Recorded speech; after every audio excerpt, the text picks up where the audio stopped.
It's graduation weekend, huh? We've had, for at least high school, we've had the graduation ceremony yesterday. And one thing that really came to mind yesterday, Deb and I were there. We got there. Somebody said we needed to be there at 6 o'clock in the morning to make sure we got a seat. We didn't show up that early, but we were there, I think, about an hour early. And so we sat and we waited, and we decided, being that the chairs in the middle looked like they were pretty much taken up, we went and sat up on a bleachers, but we sat up against the wall, so if we had to, we kind of leaned back up against the wall. And so as I say that, I just want you to this morning, that it's something that you can be thankful for, grateful for, that we're not sitting on bleachers. Man, the older you get, the more that becomes kind of a thing, doesn't it, to have someplace comfortable to sit. Well, we enjoyed the program, and Nick graduated, Ashley graduated, and a few of thear friends. What, it was about 100 or so, the kids that graduated yesterday. Good crowd, and a good turnout by the community to support them. Being supported and having people in your lives is a big thing. It truly is. In Genesis, God created man, and after a while he said, it's not good that man should live alone. And so then he created Eve, and then he created the human family. We are encouraged and taught really to be there for one another, to support one another through the stuff of life. You may have seen on the news this last week, there was a lady by the name of Amanda Eller. She's in her late 20s. She's over in Hawaii. Beautiful place, Hawaii. She goes on a walk, on a day hike. And 17 days later, they find her. She had gotten lost. She had gotten off the trail. She just stepped off the trail and went back a few feet in and to look at a tree or a flower or whatever it was. And when she turned around to find her way back to the trail, somehow she became disoriented, and she didn't find her way back to the trail.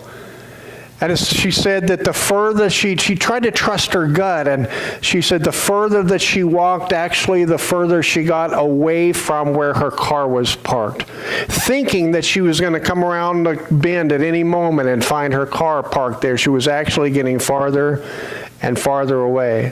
Follow the story a little bit, and it turns out that she was about 10 miles further than they had even anticipated. She just kept moving.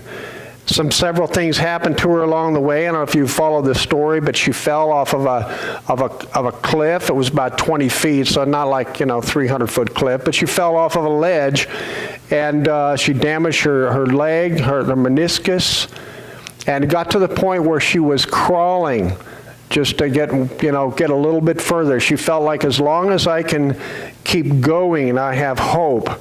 But there did come the time that she felt so alone and she felt so desperate, and she began to wonder if they would ever find her, or if in fact people had given up. It had been 17 days when they finally spotted her.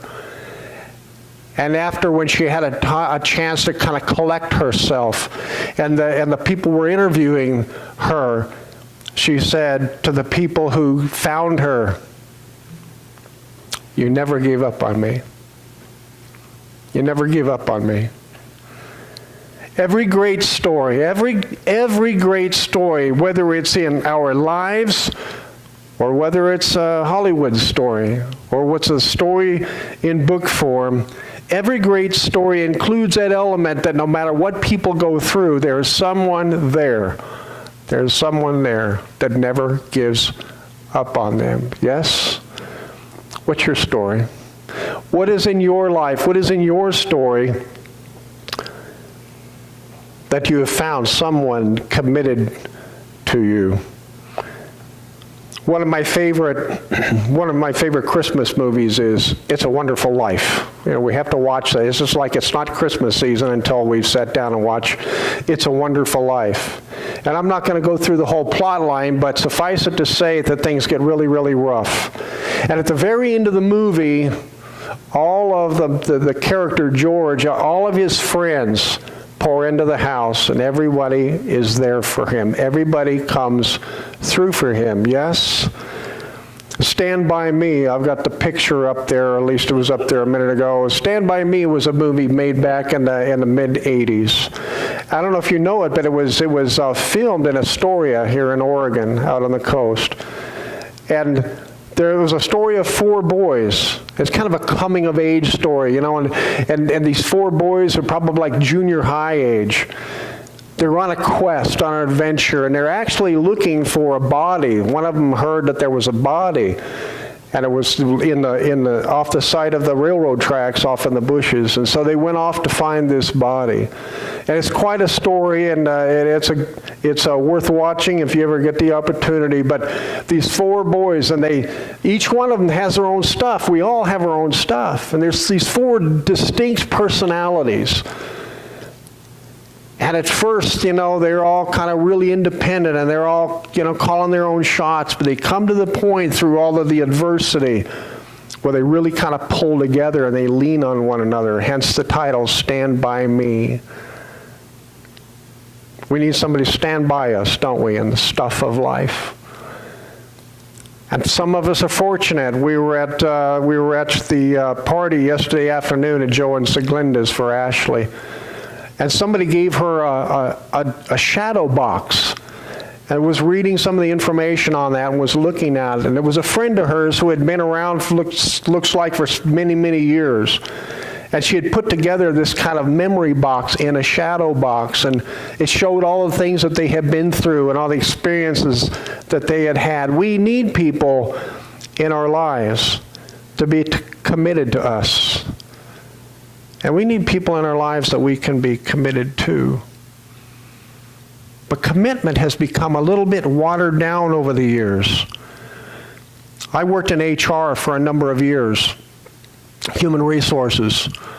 And would you believe that the standard goal for turnover rate is about 35%. That's the goal for a company. They hope not to have more than 35% turnover. That means that they're losing one person for every 3 people that they hire.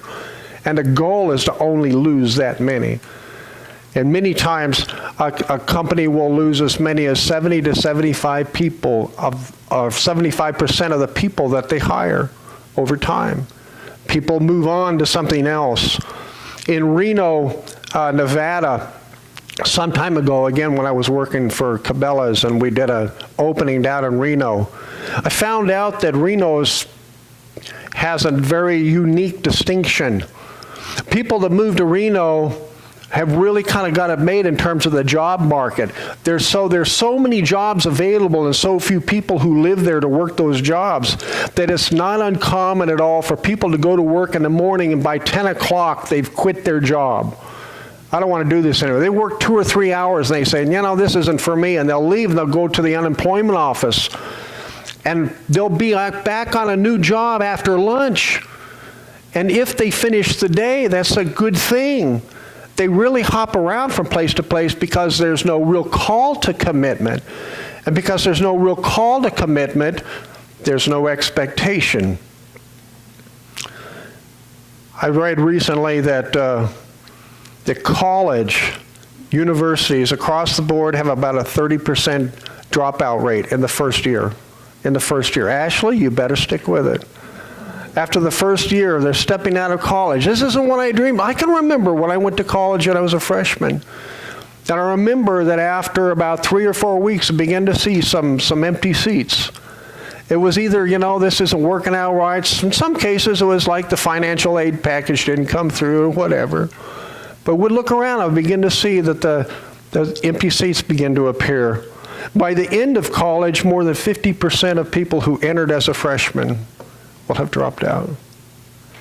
It's one of the reasons that when you fill out your work information history on your application, one of the things employers look for is whether or not you've gone to college. It's not because they think you might be smarter if you went to college. The reason they look for that is to see if you stuck it out. It shows a commitment level, the ability to stay on one project for that amount of time. High school. Over 7,000 kids a day drop out of high school. Does that stun you? It stuns me. I don't know how it lands on you, but 7,000 kids a day drop out of high school. It's a lack of commitment. And the one we're all familiar with, marriage. Over 50% of marriages end in divorce. Over 50%. We have a culture that has forgotten what it means to be committed. Those are just a couple of instances, and even with marriage, I say that there's 50% divorce rate, but that doesn't necessarily give us the full facts in terms of broken commitment. Have you ever broken your commitment to anything? I have. And I don't like it. I don't like it when I find that I've made a commitment, when I made a pledge, a promise to do something. My dad used to promise every year that we were going to get a swimming pool. My brother said, I finally put in a swimming pool so that I would have one, because Dad never fulfilled that promise. We were going to go to Altoona, Pennsylvania, where my dad was from. We were going to see. He built it all up in our minds. It was this great story about how we were going to go at Christmas time. And he talked about the snow, and he talked about how when we pulled up in the driveway, he was going to take some snow and he was packing on the license plate so they couldn't see that it was us, because it had California plates. It sounded so grand. I made it to Pennsylvania. I was driving truck for a living, but never went with my dad. Broken commitments. My son was in Little League. He was 11, 12 years old, and he signed up for Little League. He wanted to play baseball, I wanted to go out for Little League. Well, I know what that's like, because I went through that as a young man. Loved baseball. I said, okay, let's sign up for it. We got him a glove, we got him the shoes, we got him the stuff. He signed up for it, he got into it. And about 6 weeks into it, he decides he doesn't want to do this anymore. The end story is that it wasn't his fault. The end story is, we found out years later, is that he had bad vision and we didn't know it. And when you're 10 or 11 years old, how do you explain to people you have bad vision when you don't know? You just assume everybody sees like this. You know what I'm saying? So he couldn't see, so he couldn't swing and hit the ball because there were 2 or 3 balls that were coming at him. Either that or they were this big, I don't know. But he couldn't see well. And the same thing with his fielding. He couldn't catch the ball because of his eyesight. And it was years later that a teacher pointed that out. We got him glasses.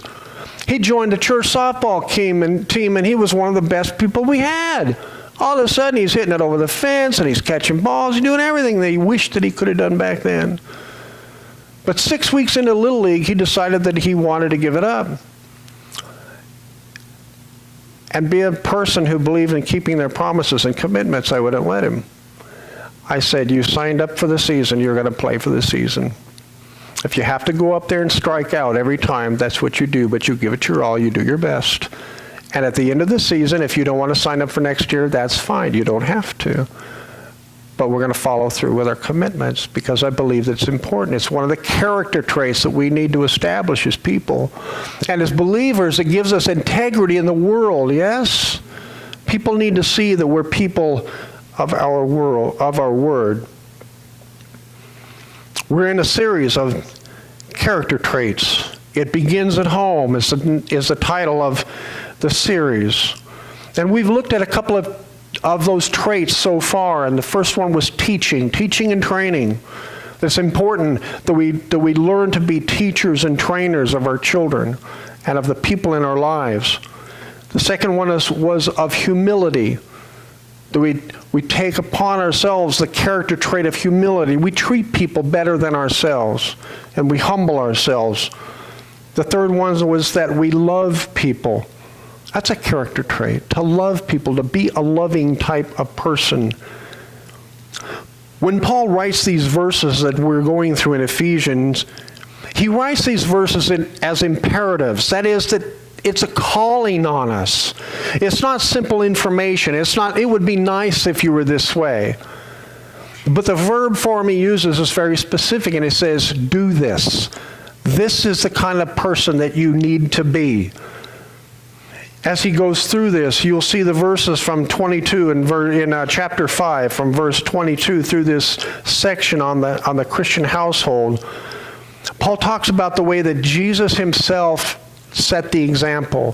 For instance, in verse 22, he says, "Be subject to your husbands as to the Lord." Jesus showed subjection, showed submission. He also says in 23 that to be the head as Christ is the head. Follow his example. As he was the leader, you be the leader. In verse 25, he said to love as Christ loved the church. Again, we follow his model in verse 29, as Christ does the church. In all things, we're to follow the example that Jesus set for us. It's one thing for someone to tell you what to do, but to be able to watch them do it gives them not only integrity, but it helps us to be able to see the way in which to do it. I believe if we as believers can live these character traits out in our lives, in our homes, we can have a significant impact on our communities and our culture. And Jesus calls us to do just that. He calls us to love one another. Love one another as I have loved you. So read with me those couple of verses in Ephesians 5, verses 28 to 30 is what we're looking at today. Paul writes, "Even so, husbands should love their wives as their own bodies. He who loves his wife loves himself. For no man ever hates his own flesh, but nourishes and cherishes it as Christ does the church, because we are members of his body." Today we focus on commitment. We focus on commitment. We have looked at these other traits, on teaching, on humility and love, and today we look at commitment. To be committed to our families, to our fellow believers, to our friends, to our church, to the people around us, to encourage them. Maybe we need to clarify the term commitment a little bit because it seems to have lost some of its contact with us. Years ago, when I grew up in LA, we went to Disneyland quite a bit. Now, there are people who live away from Los Angeles. When they go, it seems to be a big deal. I know some of those people who love to go to Disneyland, and they spend a lot of energy and time and all that to go. I get that. Growing up there, people kind of assumed that we went to Disneyland all the time. You live at its back door. You must go all the time. Well, no. We go when people come from out of town, when friends come, when family comes, and we would go and visit. But when you live there, when you live close to anything and you see it all the time, it begins to lose its shine, yes? And the same is true of Disneyland. But we went one time, and Deb and I were married, so we must have been in our early 20s. I'm a roller coaster guy. I love the roller coasters, right? I love the haven't been to Disneyland for a while. I love the Matterhorn, and I love several of them. But one of the ones that was new at that time was Space Mountain. Anybody ever been on Space Mountain? Anybody? Okay, a few people have been on Space Mountain. It's kind of in the dark and everything.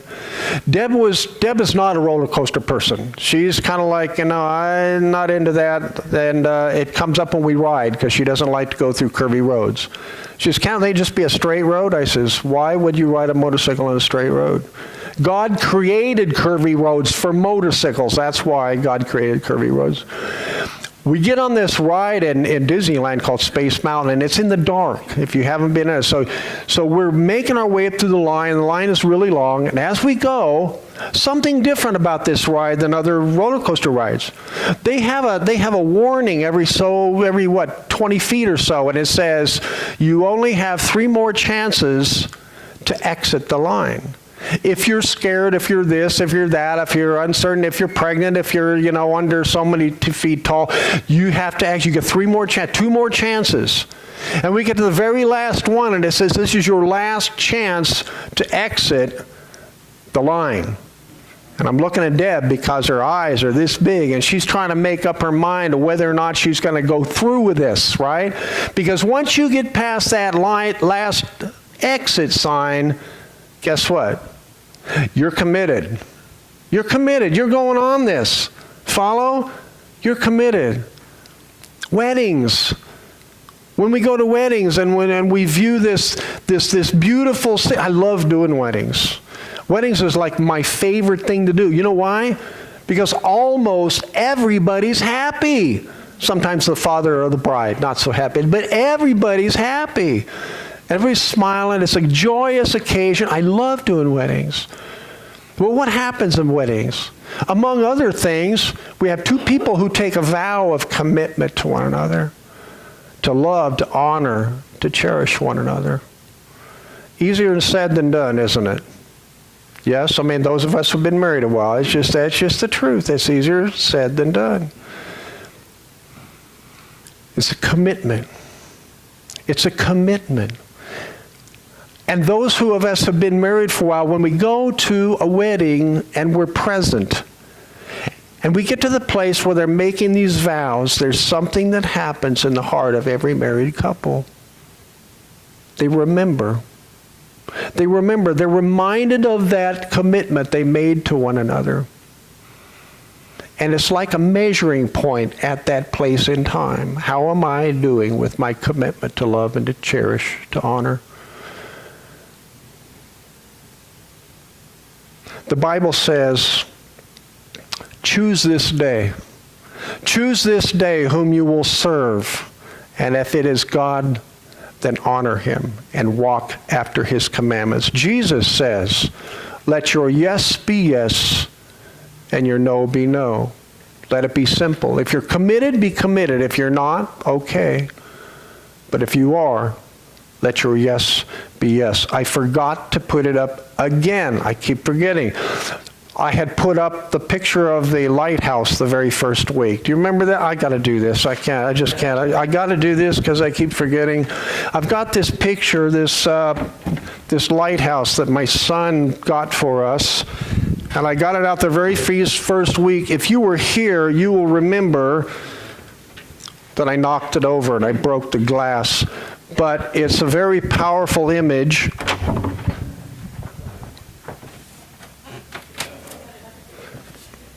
It's a powerful image, and so I want to put it back up. I meant to do it while we were visiting, but I forgot.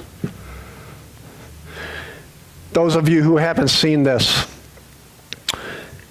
it's a photo taken from a helicopter, and it's of this lighthouse that's in this bay, and I didn't do the research to find out what bay, but you can see the immense amount of energy that's around the base of that lighthouse. And there's a man, whether you can see it or not, there's a man standing right here at the doorway, at the rail.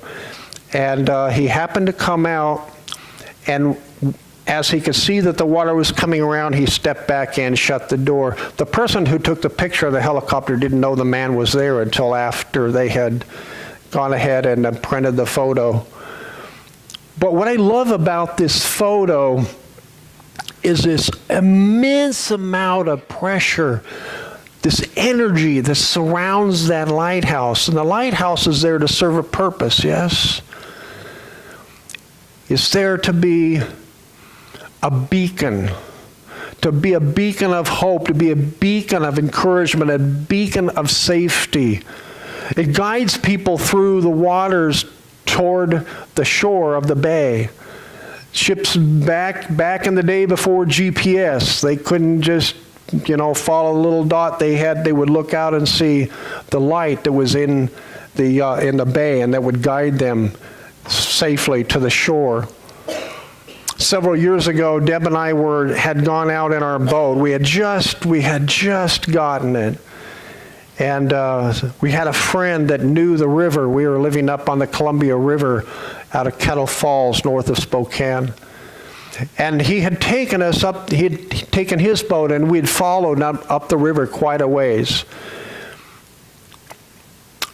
He took us over a section, and he had a shallow bottom boat. And as he was going through the section, it suddenly dawned on him that we did not have a shallow bottom boat, but there was a deeper hole. And he began to wave us off, but I didn't know what he was trying to do. And all of a sudden, bam, bam, bam, we had run over the top of some rocks, some great big boulders that were in the water there. And in the midst of everything else, what it did was it bent up our prop really bad. So we're about 10 miles from our campground. And all we could do was idle back. So we're idling back down the river with a bent prop, whoomp, whoomp, whoomp. And we're just kind of idling back just enough that it would keep us moving. By the time we got back, it was after nightfall. And if you've ever camped along a river, at night it all pretty much looks the same. We finally came around this one bend in the river, and we saw the campground, and we saw the lantern that was sitting out on the dock.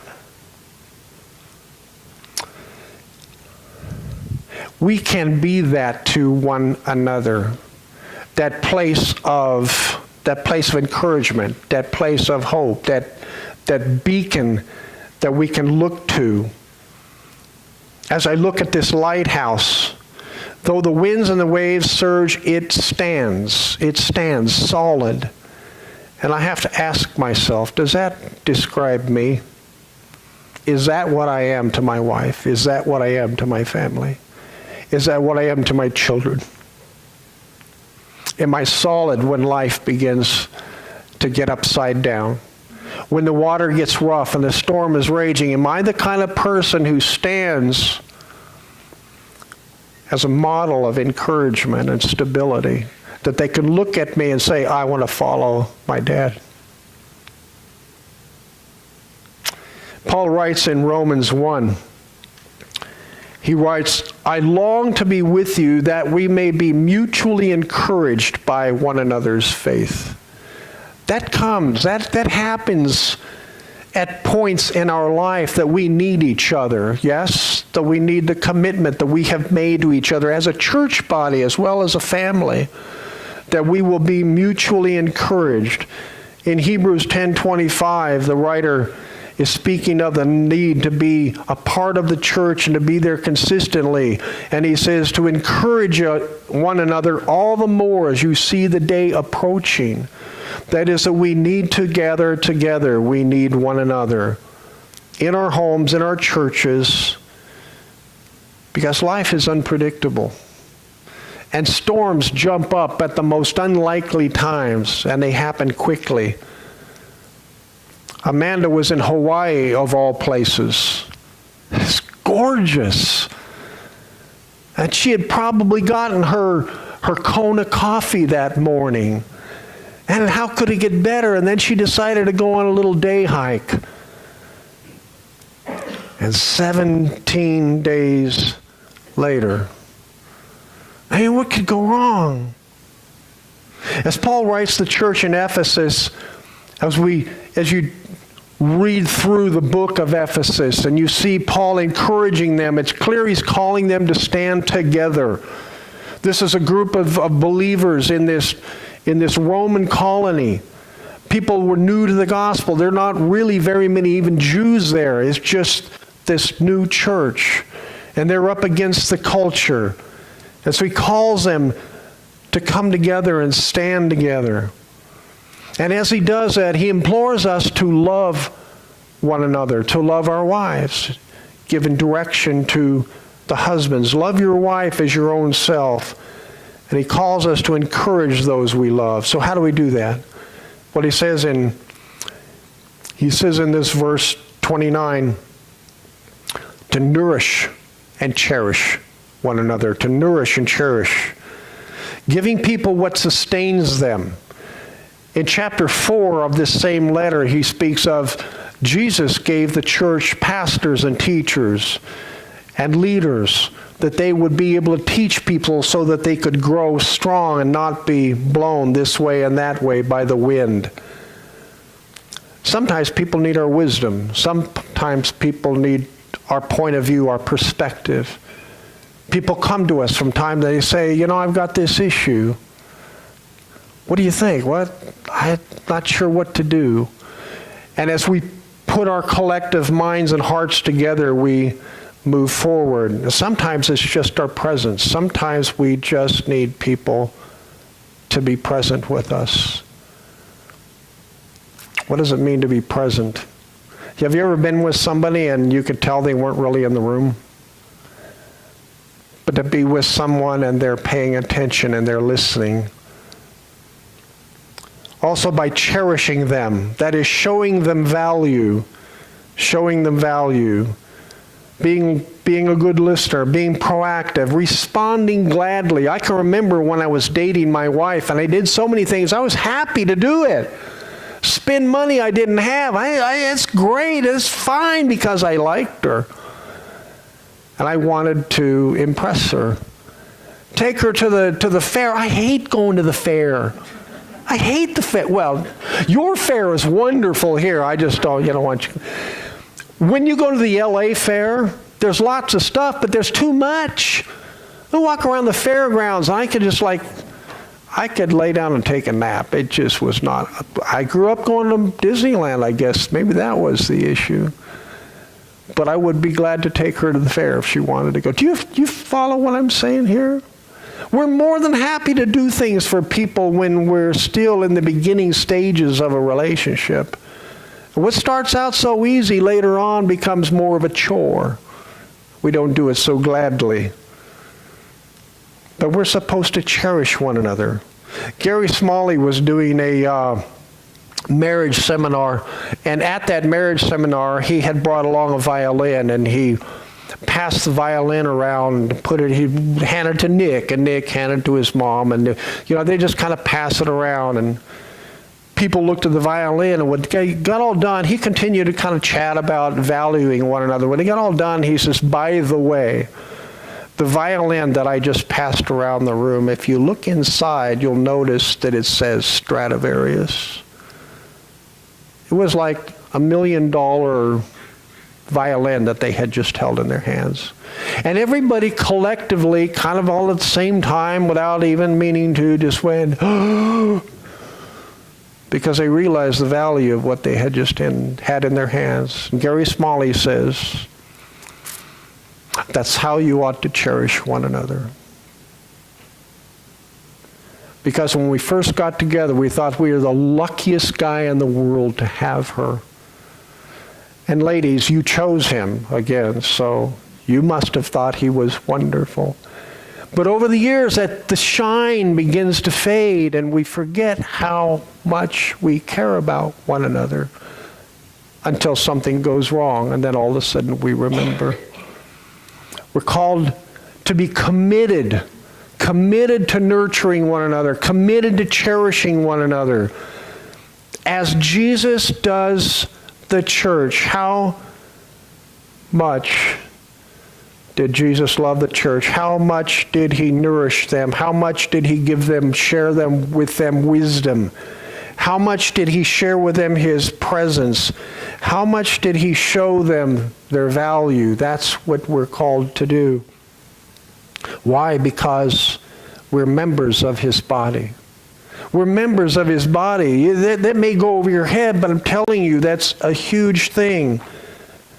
In chapter 9 of Acts, it says, but Saul, still breathing threats of murder against the disciples of the Lord, went to the high priest and asked for him letters to the synagogues of Damascus, so that if he found anyone belonging to the way, men or women, he might bring them bound to Jerusalem. You know the background, right? Saul at this time, Paul is still at this time he's a Pharisee of Pharisees. He's going out to kill this church that's gotten started out because these people are off base, and so he's trying to stop it. Now as he journeyed, he approached Damascus, and suddenly a light from heaven flashed about him, and he fell to the ground and heard a voice saying to him, Saul, why do you persecute me? Who was Saul persecuting? The church. He was dragging believers out into the streets and beating them and hauling them off to jail. He was persecuting the people, these new believers. And Jesus says, why do you persecute me? because Jesus identifies us with us as his very own. Moms and dads understand, when you pick on my child, you're picking on me. We all can identify with that.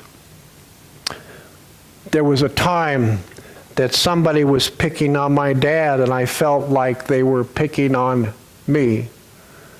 We are members one of another. What affects you affects me, and what affects me affects you. It's the reality. We are connected much more than we will ever understand. In closing, I'm going to share just a quick story to close as an illustration.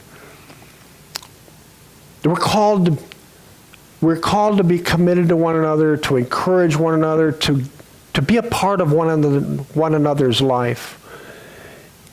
In 1860, there was a gentleman, a Frenchman by the name of Charles Blondin, and maybe you've heard this story before, but Charles was a tightrope walker and strung a line across Niagara Falls. And he got onto the line and he walked across with a pole, and everybody cheered, and he came back again.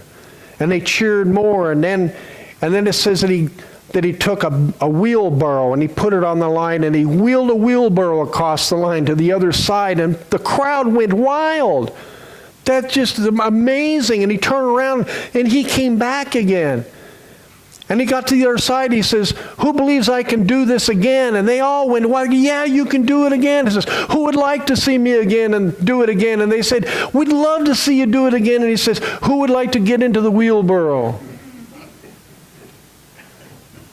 And the report is no one volunteered. Understandably. But when we're going through life and somebody says they're committed to us, we want them in the wheelbarrow with us, don't we? Have you ever had someone in your life say that they're committed to you only when it gets rough? They kind of drift.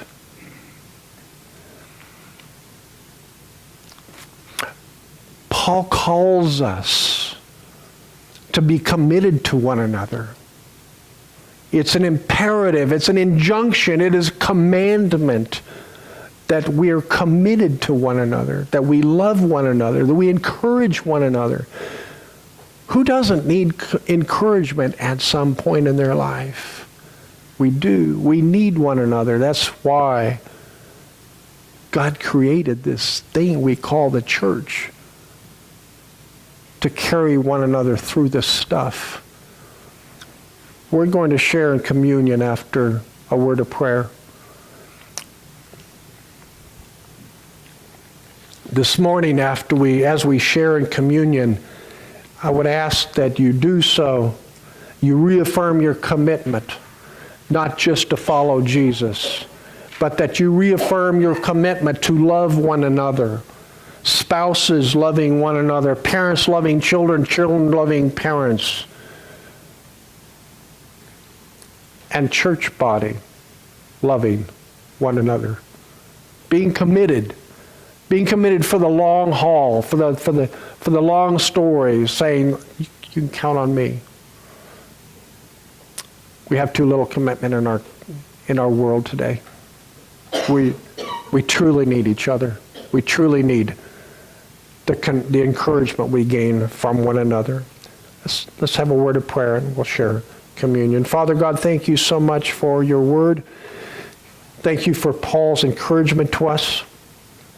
And thank you, Lord, for filling our heart with a desire to honor you and a desire to lift our brothers and sisters up. I pray, Father, that as we allow this message to settle on our hearts, we recognize how desperately we need others in our life. And even as that is true, we recognize that there are people who desperately need us to commit to them, to be there when things get hard, to celebrate for the victories, and to help carry the burden. of the failures. We're thankful for your grace and your mercy.